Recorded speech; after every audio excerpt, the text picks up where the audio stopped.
Hello বন্ধুরা, কেমন আছেন? আশা করছি ভালো আছেন। সবাইকে শুভ দুপুরের শুভেচ্ছা। দেখেন, চিংড়ি মাছগুলো একটু লবণ, হলুদ এবং হালকা লঙ্কার গুঁড়ো দিয়ে এগুলো ভেজে নিচ্ছি। আজকে ইচ্ছে করছে চিংড়ি ভুনা করে। তো এই চিংড়ি মাছগুলো বড় নয় বেশি, ছোট ছোট, তাও রান্না করলাম। চিংড়ি মাছ এক্সট্রা রান্না করলে আলাদা টেস্ট। আমার মা বলতো চিংড়ি মাছ দিয়ে যাই রান্না করে তাই মজা হয়।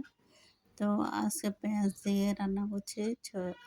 ইয়ে করে পেঁয়াজগুলো কুচি করে দিয়েছি তেলে, তারপর একটু ভেজে নিয়েছি। এবার এখানে লবণ দিয়ে দিচ্ছি, এরপর দিয়ে দিচ্ছি লঙ্কা গুঁড়ো, হলুদ গুঁড়ো, তারপরে দিয়ে দেবো এবার ধনে গুঁড়ো, জিরে গুঁড়ো দিয়ে এগুলো কষিয়ে নিচ্ছি। কষিয়ে নেওয়ার পর এখানে দিয়ে দেবো আদা বাটা, আদার রসগুলো দিয়ে দিচ্ছি।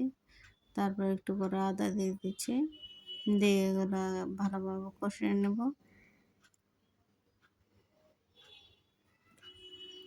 এবার এখানে দিয়ে দিচ্ছি দুধ।